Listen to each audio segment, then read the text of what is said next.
الحمدللہ رب العالمین والصلاة والسلام علی سید الانبیاء والمرسلین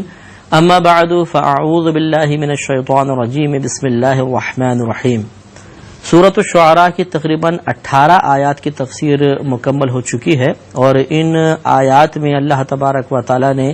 موسیٰ علیہ السلام اور ہارون علیہ السلام کے فرعون کے دربار میں جا کر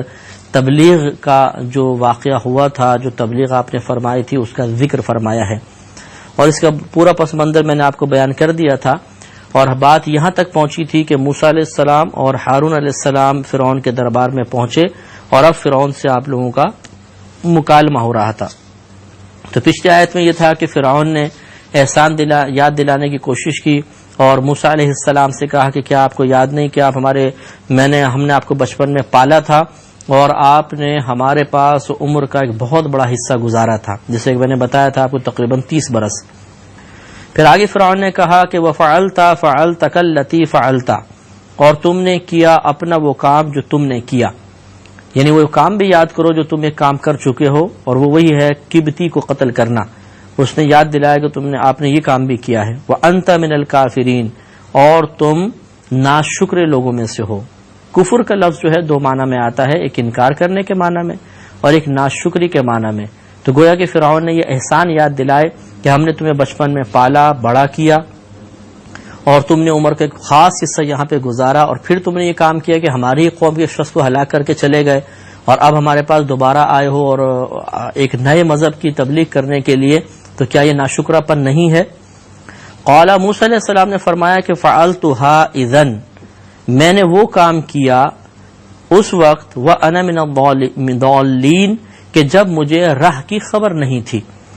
مطلب یہ ہے کہ آپ نے یہ قبطی کو جو مارا تھا اس کے بارے میں آپ کہہ رہے ہیں کہ فَعَلْتُهَا إِذًا وَأَنَا مِنَ الضَّالِّينَ، کہ میں نے وہ جو کام کیا قبطی کو مارا، وہ اس وقت میں نے مارا جب مجھے راہ کے بارے میں، یعنی مکمل معاملے کے بارے میں احساس نہیں تھا۔ میں نے ہلکے سے مارا تھا، مجھے یہ احساس نہیں تھا کہ وہ مر جائے گا۔ یہ گویا کہ آپ نے عذر بیان کیا کہ اصل میں نے ہلاک نہیں کیا ہے، غیر ارادی طور پر مجھ سے یہ سرزد ہوا، یعنی ارادہ تو مارنے کا تھا، یہ مکہ مارنے کا، لیکن قتل کرنے کا ارادہ نہیں تھا، وہ غیر ارادی طور پر ہو گیا، نہ چاہتے ہوئے ہو گیا۔ فَفَرَرْتُ مِنْكُمْ لَمَّا خِفْتُكُمْ، تو بس میں یہاں سے چلا گیا، تمہارے پاس یہاں سے نکل گیا، لما خفتکم، بس اب اس کے کہ جب میں تم سے ڈرا، کہ جب مجھے خوف محسوس ہوا تو میں تمہارے پاس سے چلا گیا تھا۔ فَوَهَبَ لِي رَبِّي حُكْمًا وَجَعَلَنِي مِنَ الْمُرْسَلِينَ، تو میرے رب نے مجھے ایک حکم عطا فرمایا۔ اس حکم سے مراد نبوت ہے کہ اللہ نے مجھے نبی بنایا، وَجَعَلَنِي مِنَ الْمُرْسَلِينَ، اور مجھے پیغمبروں میں سے کر دیا کہ میں اس کا پیغام تم تک پہنچاؤں گا۔ وَتِلْكَ نِعْمَةٌ تَمُنُّهَا عَلَيَّ أَنْ عَبَدتَّ بَنِي إِسْرَائِيلَ، اور یہ جو نعمت جس کا تو احسان جتا رہا ہے مجھ پر، یہ اس بات کے بدلے میں ہے کہ عبدت بنی اسرائیل، کہ تو نے بنی اسرائیل کو غلام بنا رکھا ہے۔ گویا کہ موسیٰ علیہ السلام کے کہنے کا مطلب یہ تھا کہ تم یہ نعمتیں مجھے یاد دلا رہے ہو، یہ احسان جو یاد دلا رہے ہو، اس میں اصل میں بنی اسرائیل کے غلام ہونے کی وجہ پوشیدہ ہے۔ تم ویسے تو مجھے نہیں محل میں لے کر آتے، کبھی بھی نہ رکھتے، اصل میں بنی اسرائیل کو غلام بنایا، پھر تمہیں خواب نظر آیا، پھر تم نے اپنے خواب کی وجہ سے بنی اسرائیلیوں کے بچوں کو قتل کرنا شروع کیا، تو میری ماں مجبور ہوئی کہ مجھے دریا میں ڈالا، تو دریا میں ڈالا، پھر میں تمہارے محل تک آیا تو تم نے مجھے اٹھایا۔ نہ تم بنی اسرائیل کو غلام بناتے، نہ میری ماں مجھے دریا میں ڈالتی، نہ میں تمہارے پاس آتا، نہ تمہاری یہ نعمتیں حاصل کرتا، تو بتاؤ کہ تمہاری نعمتوں کا کیا احسان؟ یہ تو تم نے خود مطلب یہ کہ اس کام کے اوپر لوگوں کو مجبور کیا، میری ماں کو مجبور کیا، میں تم تک پہنچا۔ اگر تم سب نہ کرتے تو میں اپنے گھر میں پرورش پا رہا ہوتا، تو اس میں تمہارا اپنا کوئی بھی کمال نہیں۔ ایسا نہیں ہے کہ تم نے کسی معاذ اللہ یتیم بچے کو لے کے پالا ہو اور پھر اس کی خدمت کی ہو تو الگ مسئلہ ہے، یہ تو اصل میں تمہارے اپنے قصوروں کا ایک نتیجہ تھا کہ تمہیں میری خدمت کرنی ہی پڑی۔ تو جب یہ اس نے دیکھا فرعون نے کہ یہ احسان کا تو میرا چکر چلا نہیں، موسیٰ علیہ السلام نے اس کو اچھے انداز سے منع کر دیا، تو اب اس نے فوراً بات کو پلٹا۔ قال فرعون، تو کہا فرعون نے، وما رب العالمین، کہ جو تمام جہانوں کا رب ہے وہ کیا ہے، جو تم یہ کہہ رہے ہو وہ کیا ہے؟ قال رب السماوات والارض وما بینہما، موسیٰ علیہ السلام نے فرمایا کہ وہ آسمانوں اور زمین اور جو کچھ ان کے درمیان ہے ان تمام کا رب ہے، ان کو پالنے والا ہے۔ ان کنتم موقنین، اگر تمہیں یقین ہو تو۔ موقنین ایقان سے نکلا ہے، ایقان یقین کرنا، اور یہ ایقان کا لفظ وہاں استعمال ہوتا ہے کہ جب انسان کچھ دلائل دیکھ کر ان سے استدلال کرتے ہوئے، دلیل پکڑتے ہوئے کسی چیز کا یقین حاصل کرے۔ تو یہ گویا کہ موسیٰ علیہ السلام کے کہنے کا مقصد ہے کہ اللہ تعالیٰ آسمانوں، زمین اور ان کے درمیان جتنی چیزیں ان سب کا رب ہے، اگر تم دلیل پکڑتے ہوئے یقین حاصل کرنے والوں میں سے ہو تو ذرا دیکھ لو، پوری کائنات کو، آسمانوں کو دیکھو، زمینوں کو دیکھو، ان کے درمیان میں جو چیزیں ہیں ان کو دیکھو، ایک ایک چیز تمہیں بتائے گی کہ ایک ذات ایسی ہے جو اس کائنات میں تصرف فرما رہی ہے، کائنات کے نظام کو چلا رہی ہے۔ تو اگر تم اس طرح دلائل کو دیکھ کر یقین حاصل کرنے والوں میں سے ہو تو جان جاؤ گے کہ میرا رب آسمانوں، زمین اور جو کچھ ان کے درمیان میں ہے ان سب کو پالنے والا ہے۔ قال، اس نے کہا، لمن حولہ، ان تمام لوگوں کو جو اس کے ارد گرد تھے، الا تستمعون، کیا تم غور سے سنتے نہیں ہو؟ مسئلہ یہ تھا کہ اس نے اپنے درباریوں کو اس لیے مخاطب کیا کہ ان کے نزدیک جو تھے آسمان و زمین یہ قدیم تھے، حادث نہیں تھے۔ قدیم اسے کہتے ہیں جو ہمیشہ سے ہو، کبھی بھی اس پر نہ ہونا طاری نہ ہوا ہو، ہمیشہ سے ہو۔ اس کے مقابلے میں حادث آتا ہے۔ حادث اس چیز کو کہتے ہیں جو پہلے نہیں تھی، بعد میں پیدا ہوئی۔ جیسے اللہ تعالیٰ کی ذات و صفات قدیم ہیں، ایسا کبھی نہیں ہوا کہ اللہ تعالیٰ نہیں تھا پھر وجود میں آیا۔ جو نہیں تھا پھر وجود میں آیا اسے حادث کہتے ہیں، اور جس کا وجود ہمیشہ سے ہو، نہ ہونا اس کے ساتھ کبھی وابستہ ہوا ہی نہیں تھا، وہ قدیم ہوتا ہے۔ تو یہ لوگ کہا کرتے تھے کہ آسمان اور زمین قدیم ہیں، ہمیشہ سے ہیں۔ جب ہمیشہ سے ہیں تو پھر یقینی سی بات ہے جو موسیٰ علیہ السلام نے فرمایا کہ میرا رب آسمان اور زمینوں کا پالنے والا ہے، تو گویا کہ اللہ تعالیٰ نے آسمان اور زمینوں کو پیدا کیا۔ تو گویا کہ وہ یہ کہہ رہا تھا کہ غور سے سنو کہ ہمارے عقیدے کے مطابق تو آسمان اور زمین قدیم، جبکہ موسیٰ کے عقیدے کے مطابق اصل میں قدیم اللہ کی ذات ہے اور اس نے آسمان و زمینوں کو پیدا کیا، اس اعتبار سے آسمان و زمین ہو گئے حادث۔ تو یہ اس نے پھر تفکر دلانے کے لیے ذرا غور کرو اس پوائنٹ کے اوپر کہ یہ موسیٰ کیا دعویٰ کر رہا ہے، تاکہ ہم اس کے بعد میں رد کریں۔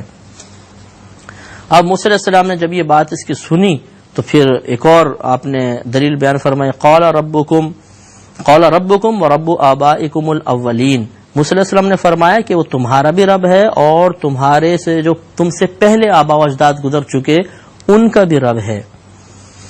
قال، بولا فرعون نے کہا، ان رسولکم الذی ارسل الیکم لمجنون، معاذ اللہ کہ بے شک تمہارے یہ رسول وہ جو تمہاری طرف بھیجے گئے ہیں یہ لمجنون، ضرور پاگل ہیں، عقل نہیں رکھتے ہیں۔ تو معاذ اللہ اس نے اپنے درباریوں سے کہا جو رسول جو تمہاری طرف بھیجا گیا ہے یہ معاذ اللہ عقل نہیں رکھتا ہے، مجنون ہے۔ تو یہ ایک طریقہ ہوتا ہے کہ جب ایک سامنے والا آدمی دلائل سے قائل ہونا شروع ہو جائے اور آخر میں اس کو راہ فرار نظر نہ آئے تو پھر اسی قسم کے پینترے اختیار کیے جاتے ہیں کہ سامنے والے کو پاگل، بے وقوف، مجنون کہہ دو اور اپنے جو اطراف میں خوش آمدید قسم کے لوگ ہیں انہیں مطمئن کرنے کی کوشش کریں۔ لہٰذا اس نے جب یہ دیکھا کہ دلائل سے تو موسیٰ علیہ السلام قائل نہیں ہو رہے اور بڑے قوی دلائل دے رہے ہیں تو اس نے پھر آپ کو معاذ اللہ مجنون کہا۔ اس پر پھر موسیٰ علیہ السلام نے ارشاد فرمایا، قال، موسیٰ علیہ السلام نے فرمایا، رب المشرق والمغرب وما بینہما ان کنتم تعقلون،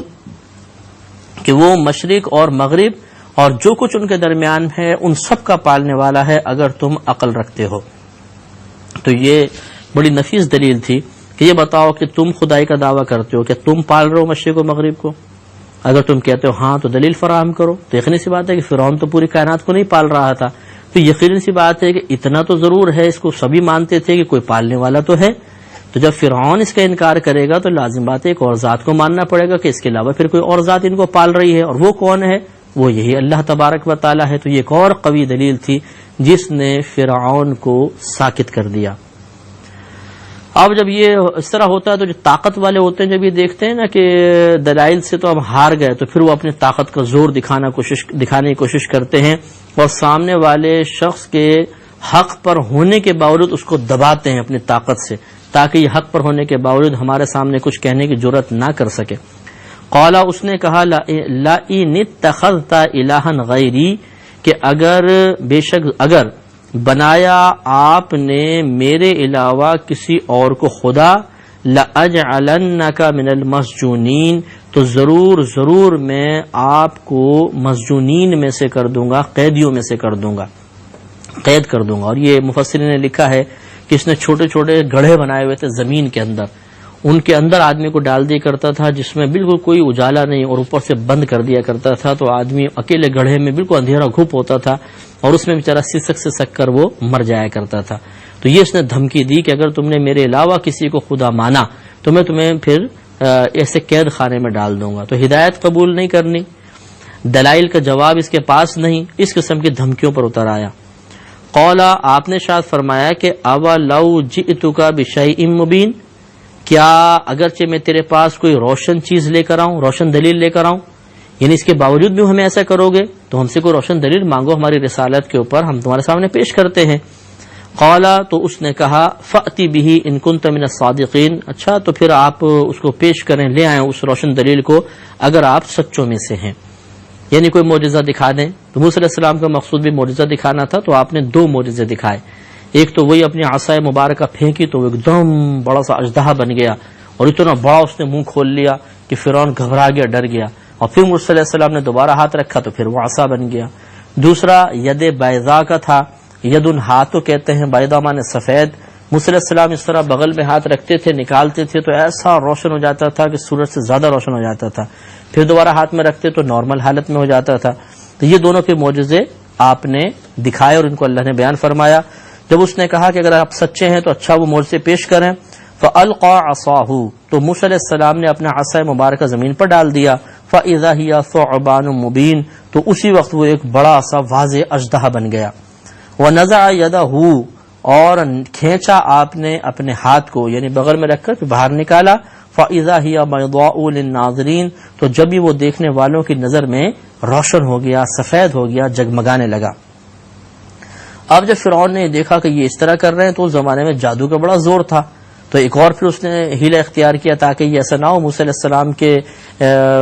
اس معجزات کو دیکھ کر یہ سب لوگ متاثر ہو جائیں اور ان کی طرف مائل ہو جائیں، تو فوراً بولا قال للملأ حولہ، کہا فرعون نے ان اپنے گروہ سے جو اس کے ارد گرد جمع تھا، ان ھذا لساحر علیم، کہ بے شک یہ ایک سمجھدار جاننے والا جادوگر ہے۔ یرید ان یخرجکم من ارضکم بسحرہ فماذا تأمرون، یہ ارادہ کرتا ہے کہ نکال دے تمہیں تمہاری زمین سے اپنے جادو کے زور سے، فماذا تأمرون، تو تب اب تمہارا کیا مشورہ ہے۔ تو یہ بڑی چالاکی ہوتی ہے کہ کسی حق بات بیان کرنے والے سے متنفر کرنے کا ایک طریقہ یہ بھی ہوتا ہے کہ جو اپنے متبعین ہوتے ہیں ان کو کوئی خوف اور ڈر دے دیا جائے کہ اگر تم نے اس کے ساتھ تعاون کیا تو یہ نقصان ہو جائے گا، اس سے تعاون کیا تو یہ نقصان ہو جائے گا۔ تو اس نے بڑی چالاکی سے یہ نفسیاتی حملہ کیا اور اپنے درباریوں سے کہا کہ اگر یہ دیکھو یہ اس نے جو دکھایا نا یہ جادو ہے اور یہ بہت جاننے والا جادو ہے اور اس کا ارادہ یہ ہے کہ یہ تمہیں تمہاری زمین سے باہر نکال دے، تو لازم بات ہے کہ اب دلوں میں خوف پیدا ہو جائے گا اور خوف پیدا ہوگا تو ان کی اتباع نہیں کریں گے۔ اب آخر میں کہا کہ اچھا تم کیا مشورہ دیتے ہو؟ قالوا، انہوں نے کہا ارجہ واخاہ،